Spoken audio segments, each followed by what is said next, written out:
And just like that, ladies and gentlemen, welcome back to the vlog. We are finally back in the saddle after months, and then technically it's still months, even if you include the last video, because that was technically not a motor vlog. This one is going to be a motor related vlog. Today I am going to my cousin's. He has currently got this project car going on, and I'm going to see what it's all about. And it's proving to be some interesting content from it. So there's LS engines involved. There's other crazy things involved. Anyway, we're just going to figure this out when we get there. I'll let him explain it better because he knows a little bit more where he's going with it than I do at this moment.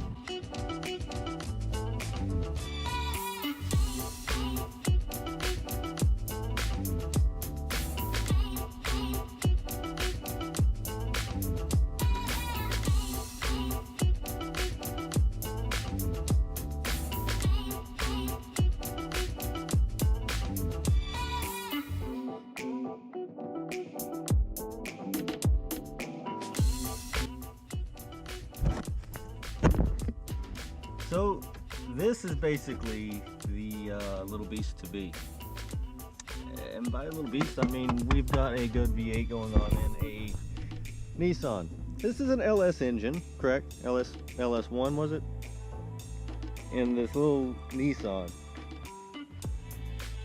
I think it's going to be a load of fun. I think when it's done, it's going to be a load of damn fun. And I'm just surprised how well the engine fits in here. Like it's perfect. You got room over here and over here for everything. So the next question is at what point down the line does the supercharger come in? You know, big cutout right here, just a giant tower of power out the top. Why not? Burn up some wheels, burn up some transmissions. I think it'll be worth it.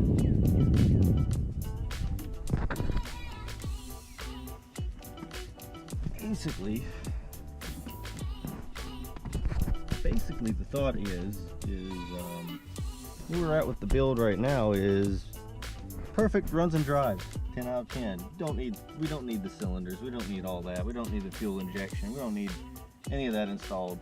This thing runs as is. As long as you're willing to Fred Flintstone this shit, you can just pull the damn floor out here and just you'd be good to go.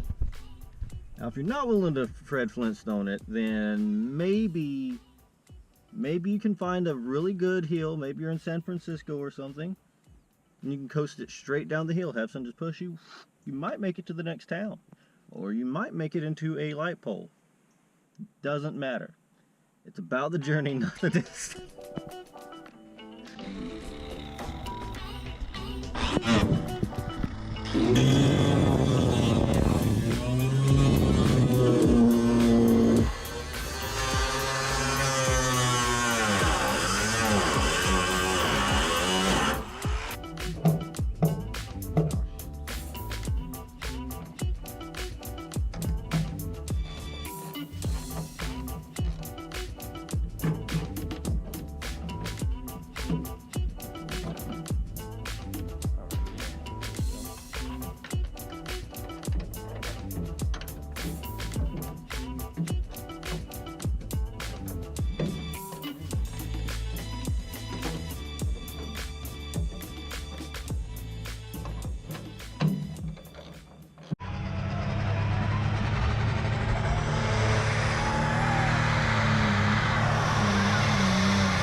And we are back here at home now. I ended up in an impromptu adventure. Also, I went ahead and peeled this off because we're doing something to the back of the Challenger today that's going to require me to have this off. So, short-lived time for me to have the Classic Script Challenger badge in gold on the back of the Challenger, but there will be another one. Maybe this one, I don't know. Back on it at some future point. But yeah, I ended up in an impromptu adventure there with my cousin. I ended up going to see a tractor pull, as you all saw. First time at one of those. That was a very, very different experience. Speaking of improvising, this is technically Chemical Guys compound meant for wheels, but I'm just going to use it as a quick detail spray for the back end here to get some of this dirt and shit off the back. Plastic pieces here. So as you can see, it is absolutely filthy with Carolina mud, debris, and everything else. So we're just going to go ahead and give that a quick clean up and dry up, because we're going to be having another attempt at wrapping this car in some form or fashion. Basically, this back end, it's nice and pretty and all from the factory, you know, it's got this glossy appearance and all, which is nice, it's great, but everybody has that, and nobody seems to do anything different with this particular section. So I decided I want to do something different with this particular section. Now you're wondering, what exactly am I thinking as far as the wrap? What am I wrapping it in? Well, no big spoiler. The video is more or less whether or not I get it done successfully, not necessarily what it is, and it's not anything extravagant. It's actually very simple, probably the simplest thing in terms of wrap scheme that you could possibly want. I'm going to go matte black. I'm going to make it, instead of glossy, it's going to be matte black and stuff. Now there's a reason though. For you're like, oh, why are you going matte black? It's so boring, it's dull, it's overdone in so many other areas on other cars and stuff. Okay, typically as a like white car with a matte black racing stripe and shit like that, yes, I've seen that done a dozen times, and I agree. Although it looks damn good. But the reason I'm wanting to matte black out just the glossy sections here, see the glossy black, the surrounds of it. The reason I want to do that is if you look at the old Challengers that this model year, the 2016 model year mocks, you look at the rear end of those, it's what, 1970 something. I think it's the 1970 model. Either way, you look at that model year that this is supposed to mock a little bit, and it is in fact matte black. And as a matter of fact, they even let me close that back real quick. They even went, you see how it's split here in the tail light. The classic one is just a solid piece. The whole tail light's a solid piece, but it's split right here, and it's two separate ovular shapes. So far, I didn't tape it because it's a lot easier sometimes to just do than it is to do and film for some things. Just for the sake of efficiency, I just went ahead and did it. It's not really anything exciting. It's not like it's the wrapping process. But I went ahead and I masked off with the knifeless cutting tape. And this stuff is kind of wonderful. It's a little bit kind of janky the way I have it right now, but I'm expecting to have to go in afterwards and do a little bit of fine tuning. But you know, that'll be fine. I'll fine tune it and we'll make it kind of clean as we can from there. But I've masked it off and basically where I want, you know, this to cut out at.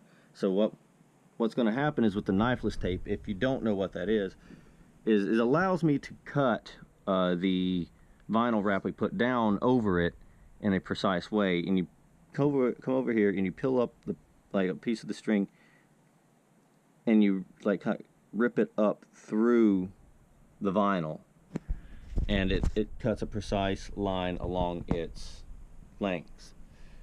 And then I have one right here going straight down the center. I decided to go ahead and try that. Straight down the center. It's going to be on the inner side as well. So that way it's a little bit blacked out on just a very, very edge here. Everything else is still functional and usable. Entirely and fully. And I've decided I'm going to keep this inner section. I'm going to go ahead and keep it kind of glossy. The tape, as you kind of saw, wasn't quite working out quite how I wanted to. The whole wrap kind of didn't work out entirely how I wanted to on first take. Didn't expect it to again. I'm very limited experience on this stuff. So I decided I'm going to go through a whole different method here. I'm going to go through a whole different painstaking method here. And I'm just going to take out the tail lights and I'm going to wrap them indoors where it's nice and cool and I have time to think and I'm not suffocating and there's no time constraints of, oh, the daylight's running out and I have other shit to do. It. No, I can just go get my shit done and I still have light indoors at night. I can wrap this stuff by, I can pop it back in, and I can still provide you all with a video. Matter of fact, this video going up might not be the finish of this. You'll probably see the finishing part of it like in the next video. I'll just show you, hey, look, this is how it turned out.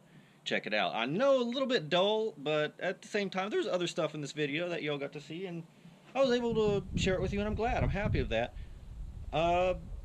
Again, it's as usual. It's a course of 2 days video, and well, this is the result. This is the result so far. Right now, I'm going to go out. I'm going to get some quick detailing spray and stuff, so that way I can clean up some of this dirt from the inside and off of the parts that are indoors right now as well. So, if you did like this video, go ahead and hit that like button, hit the subscribe button. I have social medias in the description below, and I will see you in the passenger seat next ride.